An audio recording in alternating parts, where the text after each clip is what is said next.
Hello friends, स्वागत है आपका फिर से आपके अपने channel A to Z job vacancies में। इस चैनल के मीडियम से मैं आज को आपके लिए लेके आया हूँ उत्तराखंड एलटी 2024 के फर्स्ट पेपर की प्रिपरेशन, और जिसमें मैं आजकल एमसीक्यू आपसे डिस्कस कर रहा हूँ। और आज हमारा जो एमसीक्यू का टॉपिक है वो रहने वाला है टीचिंग लर्निंग मटेरियल, यानी शिक्षण सहायक सामग्री।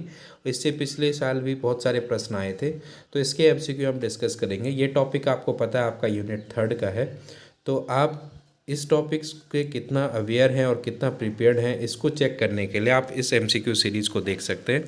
इसी तरह से यूनिट 3 के बाकी चीज़ों के भी मैं एमसीक्यू लेके आऊँगा, और कुछ ऑलरेडी लेके आ चुका हूँ। तो आप एमसीक्यू सीरीज़ अगर पसंद कर रहे होंगे तो वहाँ से आप देख सकते हैं। साथ में आप यूनिट 4, यूनिट 3, यूनिट 5 की जो है डिटेल क्लासेस भी मैंने अपलोड की हैं, वो भी आप देख सकते हैं। तो चलिए बढ़ते हैं आज की क्लास की तरफ। अगर आपको क्लासेस अच्छी लग रही हैं तो आप लाइक शेयर कमेंट ज़रूर कीजिए, और अगर नए चैनल पे देख रहे हैं तो सब्सक्राइब ज़रूर कीजिएगा। चलो बढ़ते हैं पहले प्रश्न की तरफ।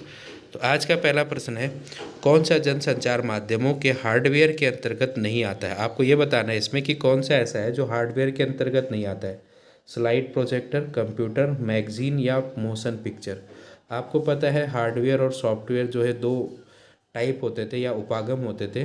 तो इसके अंतर्गत जो है हार्डवेयर में कौन नहीं आएगा इसमें से। तो हार्डवेयर जिनको हम टच कर सकते थे, तो स्लाइड प्रोजेक्टर हो गया, कंप्यूटर हो गया, मैगजीन हो गया, ये तीनों तो हमारे हार्डवेयर हैं। लेकिन मोशन पिक्चर जो होती है वो आपका किसके अंदर आएगा, सॉफ्टवेयर के। तो इसलिए इसका ऑप्शन हो जाएगा डी करेक्ट। बढ़ते हैं अगले प्रश्न की तरफ। रेडियो प्रसारण एक क्या है, एक पक्षीय संचार साधन है, फिर अधिक खर्चीला संचार माध्यम है जो भारत जैसे देश हेतु उपयुक्त नहीं है, ऐसा प्रक्रम है जिसकी भारत में कोई उपयोगिता नहीं है, कम उपयोगी जनसंचार माध्यम है। तो इसमें से कौन सा ऐसा ऑप्शन है जो रेडियो के लिए सही है। तो रेडियो प्रसारण जो होता है वो एक्चुअली एक पक्षीय संचार माध्यम है, यानी ए इसका सही आंसर हो जाएगा। आप देखते होंगे रेडियो में जो बोला जा रहा है आप उसको जस्ट सुन रहे हैं, एक पक्षीय है, वहाँ से आपको मिल रहा है, यहाँ आप एक्सेप्ट कर रहे हैं। बढ़ते हैं प्रश्न संख्या 3 की तरफ कि भारत में रेडियो प्रसारण का प्रारंभ कब हुआ था। तो भारत में जो रेडियो प्रसारण का प्रारंभ हुआ या शुभारंभ हुआ वो कब हुआ था, आपको बताना है। 1927, 1947, 1857, 1918, 4 ऑप्शन आपके पास। तो इसका सही आंसर हो जाएगा ए 1927 में। तो ये इंपॉर्टेंट हो सकता है, ध्यान रखिएगा। तो इसका सही आंसर है ए 1927। बढ़ते हैं अगले प्रश्न की तरफ जो भी है भारत के रेडियो के संदर्भ में। ये प्रश्न है कि भारत में सर्वप्रथम रेडियो प्रसारण सेवा कैसी थी। सरकार द्वारा संचालित थी, प्राइवेट थी, स्वयं मार्कोनी ने चलाई थी, या हरगोविंद खुराना ने चलाई थी। आपको ये बताना है कि जो सर्वप्रथम रेडियो प्रसारण हुआ था भारत में वह सरकार द्वारा चलाई जाती थी, प्राइवेट थी, स्वयं मार्कोनी ने चलाई थी, या हरगोविंद खुराना ने चलाई थी। तो इसका ध्यान रखिए कि वो स्वयं क्या थी, पहले प्राइवेट थी, यानी इसका सही आंसर हो जाएगा बी। अब बढ़ते हैं प्रश्न संख्या 5 की तरफ। भारत में रेडियो प्रसारण सेवा का सरकारीकरण कब हुआ। अब देखिए अगर प्राइवेट थी तो इसका कभी ना कभी जो है सरकारीकरण हुआ होगा, कभी कभी इसको गवर्नमेंट के अंडर लाया गया होगा। तो कब लाया गया ये आपको बताना है, 1930, 1936, 1940 या 1946 में। तो इसका सही आंसर हो जाएगा आपके पास 1930 में।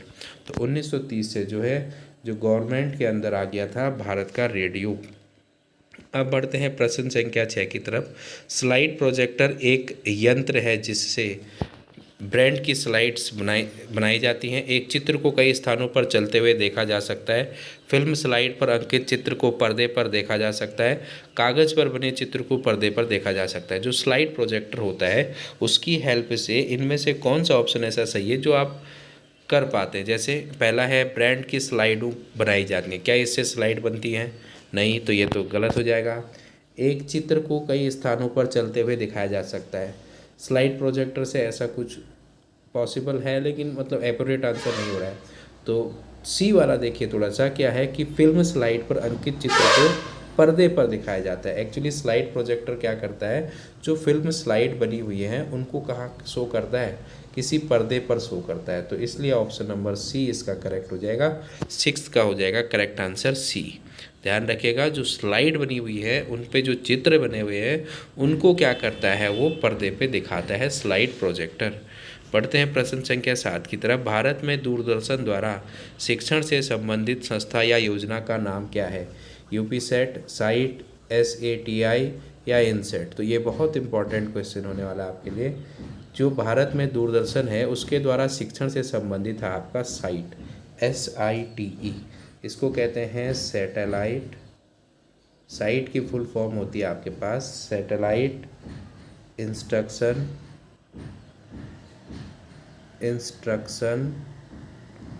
Satellite instruction television experiment, television experiment, ये इसकी फुल फॉर्म होती है satellite instruction television in experiment. तो इसका बी ऑप्शन सही था। और ये जो साइट चलाया गया ये कब से चलाया गया था आपके पास? 1975 में। ये थी आपकी 1975 की योजना साइट। बढ़ते हैं प्रश्न संख्या 8 की तरफ। आधुनिक टेप रिकॉर्डर में सीडी चलती है, टेप युक्त कैसेटें चलती हैं, विद्युत का उपयोग नहीं होता है, चित्र प्रदर्शन सुविधा भी है। तो ये दो तो आपका कोई मतलब नहीं हुआ। अब आधुनिक टेप रिकॉर्डर में सीडी चलती है या टेप युक्त कैसेट चलती है? तो जो टेप रिकॉर्डर है उसमें सीडी नहीं चल पाएगी, उसमें चलेंगी तो क्या टेप युक्त कैसेट ही चलेंगी। तो इसका ऑप्शन नंबर बी आपका करेक्ट हो जाएगा। तो आधुनिक में तो टेप रिकॉर्डर ही नहीं रह गए हैं, लेकिन फिर भी अगर इस तरह का प्रश्न बनता है तो उसका सही आंसर हो जाएगा टेप युक्त कैसेट चलती है, क्योंकि टेप रिकॉर्डर में चलेंगी तो कैसेट है। या फिर आप चिप लगा सकते हो कि अगर उसमें चिप की सुविधा होगी तो चिप लग जाएगी। अब या अब जो है अब तो टेप रिकॉर्डर का केस ही ख़त्म है, अब तो उसके सामने जो है आपके स्पीकर्स आ गए हैं जिस पर आप ब्लूटूथ से कनेक्ट करके चला लेते हैं। अगला है देखिए प्रश्न संख्या 9। दूरदर्शन शिक्षण कार्यक्रम में सर्वाधिक शिक्षण किस विषय का किया जाता है? स्वास्थ्य तथा सफाई, विज्ञान, सामाजिक संरचना, स्वास्थ्य और मनोरंजन का। तो इसका सही आंसर हो जाएगा जो दूरदर्शन शिक्षण कार्यक्रम है। तो अगर आप वर्तमान परिप्रेक्ष्य की बात करेंगे तो वैसे तो सब में लगभग बराबर शिक्षण होता है, लेकिन फिर भी जो है अभी भी थोड़ा सा विज्ञान के क्षेत्र में ज़्यादा बल दिया जाता है। तो ऐसे ऑप्शन आपके पास 4 आ रखे हैं, तो आपको इस तरह से उनके बारे में सोच के आंसर देना पड़ेगा। तो इसलिए आपका बी ऑप्शन यहाँ पे करेक्ट हो जाएगा। बढ़ते हैं प्रश्न संख्या 10 की तरफ। संचार कहते हैं, तो कम्युनिकेशन क्या होता है? दो या दो से अधिक लोगों के मध्य विचार आदि के विनिमय को, दो या दो से अधिक लोगों की वार्ता करने को, एक से अधिक लोगों के मध्य वार्तालाप को, उपयुक्त में से कोई नहीं। तो इसका सही आंसर हो जाएगा दो या दो से अधिक लोगों के बीच के विचारों के विनिमय को। विनिमय का मतलब होता है आदान प्रदान। तो कम्युनिकेशन जो होता है वो 2 वे होता है, आदान भी होगा और प्रदान भी होगा, विचार आएंगे भी और विचार बताए भी जाएंगे। तो इसलिए ऑप्शन नंबर ए इसका करेक्ट हो जाएगा। बढ़ते हैं प्रश्न संख्या 11 की तरफ। सबसे अधिक प्रभावशाली जनसंचार माध्यम? TV, radio, CCTV, tape recorder. इन चारों में से ही बताना है, ध्यान रखिएगा। अगर आज की डेट पर बात करेंगे और इसमें इंटरनेट होगा तो सबसे पहले उसी का वही आपका जो है सही आंसर हो जाएगा। लेकिन यहाँ पे क्या है, टीवी, रेडियो, CCTV और टेप रिकॉर्डर में से सबसे अधिक प्रभावशाली कौन सा वाला होगा? तो देखिए जो आप लोग सोच रहे होंगे उसमें रेडियो और टीवी में कंफ्यूज हो रहे होंगे। तो देखिए रेडियो भी है, लेकिन रेडियो से ज़्यादा प्रभावशाली क्या है? टीवी है। क्यों? क्योंकि ये ऑडियो और विजुअल दोनों है, इसलिए ए इसका सही आंसर हो जाएगा। रेडियो केवल विजुअल होता है, रेडियो केवल ऑडिएबल होता है, तो केवल आप ऑडियो सुन सकते हैं। लेकिन यहाँ पे जो है टीवी जो है वो विजुअल भी है, ऑडियो विजुअल दोनों है। तो इसलिए प्रभावशाली की जब तक बात कर रहा है तो टीवी सही आंसर हो जाएगा। बढ़ते हैं प्रश्न संख्या 12 की तरफ। अभिकर्मित अधिगम के सिद्धांतों की संख्या। ये प्रश्न पिछले क्लास में भी आया था, तो आपको पता है इसकी संख्या होती है 5। तो इसका ऑप्शन नंबर बी हो जाएगा करेक्ट। बढ़ते हैं प्रश्न संख्या 13 की तरफ। कौन सा जनसंचार माध्यम सबसे अधिक प्रचलित है? प्रचलित जो है वो कौन सा है? स्लाइड और film strips, overhead projector, TV या टेप रिकॉर्डर। तो इसका जो सही आंसर हो जाएगा वो भी आप लोग सही दे रहे होंगे, टेलीविज़न, सी। क्योंकि अभी भी जो है भले मोबाइल सबके पास हो लेकिन फिर भी टीवी अभी भी आगे है, और वैसे भी मोबाइल इन ऑप्शन में नहीं है। मानव व्यवहार संगठित प्रणाली के रूप में कार्य करता है, यह धारणा है।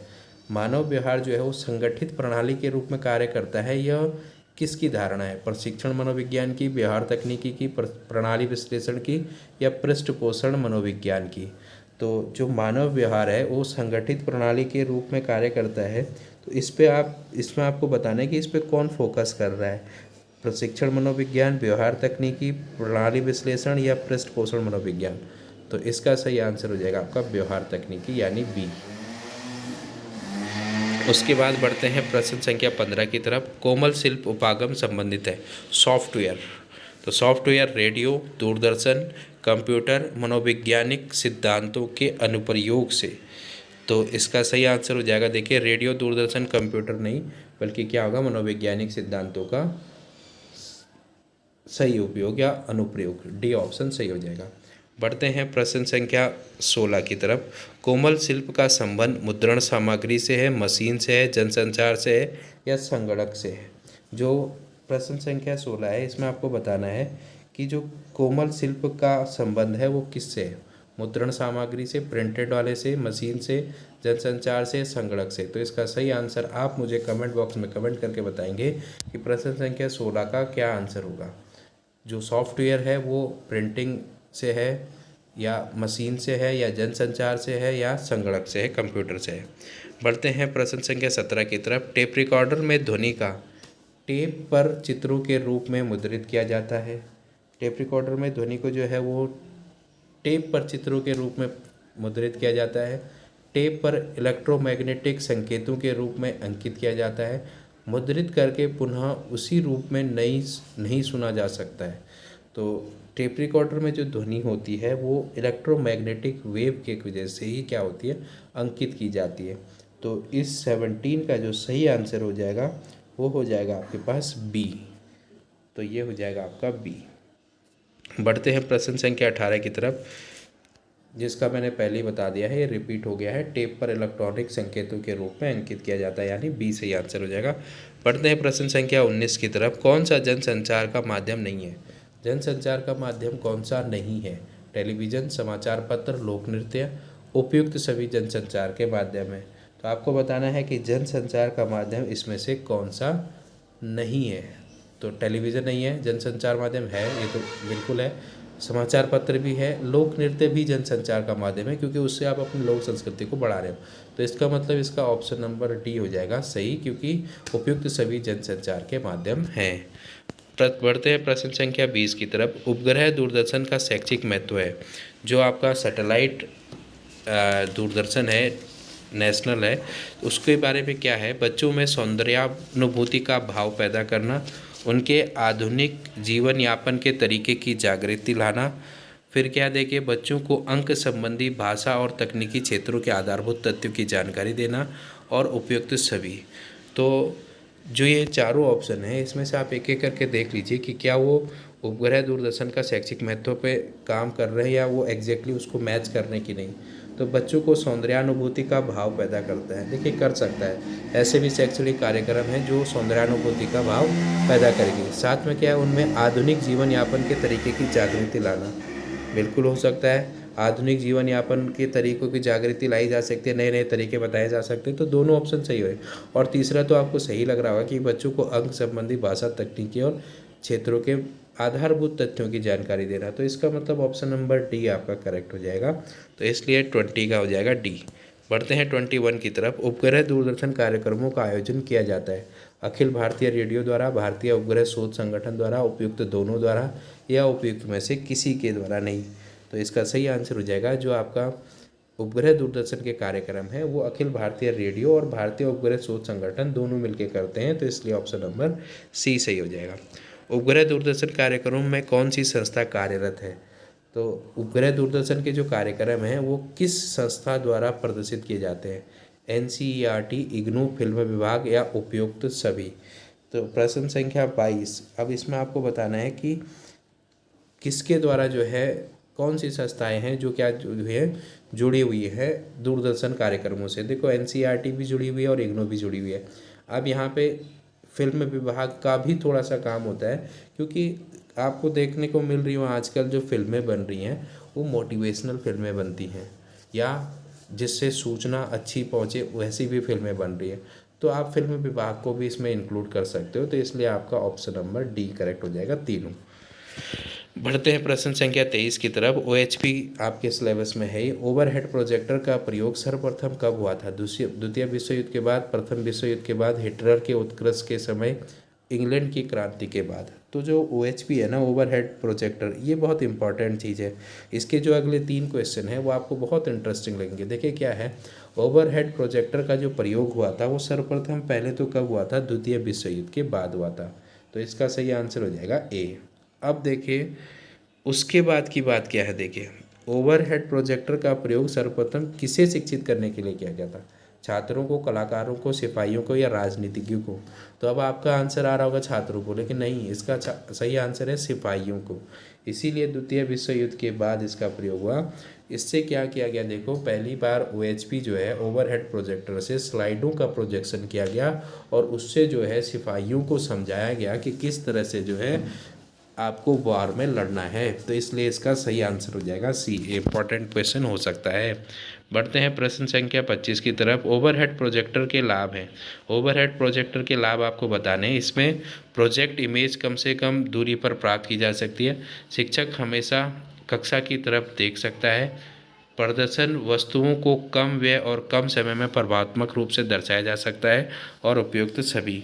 तो इसका भी जो सही आंसर हो जाएगा वो भी आप सब लोग सही दे रहे होंगे। ये सब के सब जो है इसके लाभ हैं, तो इसलिए क्या हो जाएगा, डी सही हो जाएगा। बढ़ते हैं प्रश्न संख्या 26 की तरफ। निर्देशात्मक दूरदर्शन के कार्यक्रम का सीधा संबंध होता है औपचारिक और निरौपचारिक शिक्षण से, औपचारिक कार्यक्रमों के द्वारा, निरौपचारिक और निर्देशात्मक दिशा से, औपचारिक निर्देशों और औपचारिक अनौपचारिक शिक्षण कार्यक्रमों से। तो 26 का आपको सही आंसर बताना है कि जो आपके पास निर्देशात्मक दूरदर्शन है तो इसका जो है सीधा संबंध किससे होता है, औपचारिक तथा निरौपचारिक शिक्षण से। देखिए ध्यान से पढ़िएगा, शिक्षण लिखा हुआ है। औपचारिक कार्यक्रमों के द्वारा, निरौपचारिक और निर्देशात्मक दिशा से, या औपचारिक निर्देशों और अनौपचारिक शिक्षा कार्यक्रमों से। तो इसका सही आंसर जो हो जाएगा वो होगा औपचारिक निर्देश और अनौपचारिक शिक्षक कार्यक्रमों से। तो इसका डी आपका सही आंसर हो जाएगा। इसको आप ध्यान से देख लीजिएगा, ये इंपॉर्टेंट हो सकता है। प्रश्न संख्या 27। दूरदर्शन का शैक्षिक महत्व है। दूरदर्शन कक्षा अध्यापन को अधिक सरल और आकर्षक बनाता है। यह छात्रों को समझने, तर्क करने, निर्णय और समस्याओं को हल करने के लिए शक्ति देती है। यह घर और कक्षा में वास्तविक वातावरण प्रस्तुत करता है। उपयुक्त सभी। जो दूरदर्शन है वो शैक्षिक महत्व उसका क्या है, तो ये भी आपका सीधा सा सादा क्वेश्चन है। इसमें सभी जो है सही आंसर हो जाएगा। तो इसलिए दूरदर्शन के शैक्षिक महत्व के अंतर्गत सभी आएंगे। 27 का हो जाएगा डी। बढ़ते हैं प्रश्न संख्या 28 की तरफ। दूरदर्शन की कमियां हैं। प्रोजेक्ट पिक्चर की दृष्टि से इसका पर्दा छोटा होता है। दूरदर्शन के लिए आवश्यक साज सामान महंगा और प्रयोग में लाना मुश्किल होता है। इसके द्वारा ही दी जाने वाली शिक्षा व्यक्तिगत विभिन्नताओं पर आधारित होती है। और उपयुक्त सभी। तो इसका सही आंसर हो जाएगा, देखिए सभी जो है इसकी कमियां ही हैं। तो इसलिए इसका ऑप्शन नंबर डी करेक्ट हो जाएगा। बढ़ते हैं प्रश्न संख्या 29 की तरफ। उपग्रह निर्देशन दूरदर्शन प्रयोग कैसा कार्यक्रम है। एक प्राचीन पद्धति है, एक नवीन पद्धति और रचनात्मक दूरदर्शन है, एक शिक्षण कार्यक्रम है, उपयुक्त में से कोई नहीं। तो जो उपग्रह निर्देशन है वो एक नवीन पद्धति है और रचनात्मक दूरदर्शन है। तो इसलिए इसका ऑप्शन नंबर बी हो जाएगा करेक्ट। बढ़ते हैं प्रश्न संख्या 30 की तरफ। प्रभावी अधिगम प्रतिमान का विकास किया।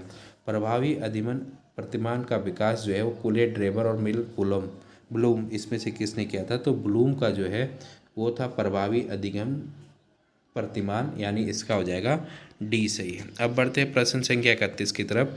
ग्रामीण इलाके के लिए दूरदर्शन कार्यक्रम किसके सहयोग से प्रारंभ किए गए। जो दूरदर्शन कार्यक्रम थे वो ग्रामीण क्षेत्रों में किसके सहयोग से जो है शुरू किए गए थे। राष्ट्रीय दूरसंचार केंद्र, अंतर्राष्ट्रीय दूरसंचार उपग्रह, शैक्षिक दूरदर्शन केंद्र या CCTV से। तो इसका सही आंसर हो जाएगा बी, अंतर्राष्ट्रीय दूरसंचार उपग्रह से। बढ़ते हैं प्रश्न संख्या 32 की तरफ। दूरदर्शन की कमियां, इसकी हम बात कर चुके हैं। तो ये प्रश्न मैंने पहले ही डिस्कस कर लिए, रिपीट हो गए हैं। बढ़ते हैं अगले प्रश्न की तरफ। शैक्षिक रेडियो संदेश की कमी है। जो शैक्षिक रेडियो है उसकी कमी क्या है ये आपको बताना है। जो शैक्षिक रेडियो हैं उसमें क्या कमियां हैं। अब इसके ऑप्शंस आप ध्यान से पढ़ लीजिएगा। तो इसके ऑप्शंस आपके पास हैं। पहला है ज्ञान अधिक स्थायी नहीं रहता है। दूसरा, विज्ञान तकनीकी जैसे विषयों के लिए जो है ये कारगर नहीं है। तीसरा क्या है आपके पास कि यह तक एक तरफिया संचार माध्यम है। और चौथा है आपके पास उपयुक्त सभी। तो रेडियो शैक्षिक संदेशों की कमी, तो इसमें जो है आपके नीचे के जो 2 ऑप्शन है, विज्ञान तकनीकी जैसे विषयों के लिए एक लाभकारी नहीं है। क्यों? क्योंकि जब तक विज्ञान की चीज़ें आपको विजुलाइज नहीं होंगी तब तक काम नहीं कर पाएंगे आप, और यह एक तरफिया साधन है तो वो भी इसकी कमी है। तो इसलिए इसमें अधिक ज्ञान स्थायी नहीं रहता, ये भी आप कह सकते हैं। तो इसलिए इसका ऑप्शन नंबर डी जो है वो सही हो जाएगा। तो 36 का हो जाएगा आपके पास डी। अब बढ़ते हैं प्रश्न संख्या नेक्स्ट की तरफ। तो नेक्स्ट है आपके पास प्रश्न संख्या 37। दूरदर्शन कैसा माध्यम है? अब आपको बताना है कि जो दूरदर्शन है वो आपका कैसा माध्यम है। तो ये क्वेश्चन भी मेरा आपके लिए है। प्रश्न संख्या 37 करके आप इसका आंसर देंगे कि जो दूरदर्शन है वो औपचारिक है, अनौपचारिक है, निरौपचारिक है या सभी है। तो थोड़ा सा ध्यान से इसका उत्तर दीजिएगा, कहीं आप बिना सोचे समझे उत्तर मत दीजिएगा। तो क्या आपको बताना है कि जो दूरदर्शन है वो क्या है? आपके पास औपचारिक स्रोत है, अनौपचारिक स्रोत है या निरौपचारिक स्रोत है, और या तीनों है। ऐसा भी हो सकता है कि ये तीनों हो। तो उसका आंसर आप ध्यान से सोच समझ के दीजिएगा, इम्पॉर्टेंट क्वेश्चन हो सकता है ये भी। अब बढ़ते हैं प्रश्न संख्या 38 की तरफ।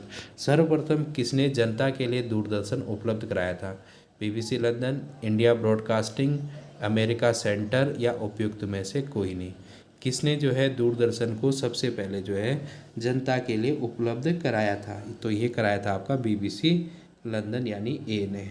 उसके बाद बढ़ते हैं प्रश्न संख्या 39 की तरफ। अब ये कब कराया था जनता के लिए उपलब्ध? तो ये कराया था आपका 1936 में, यानी इसका हो जाएगा बी सही।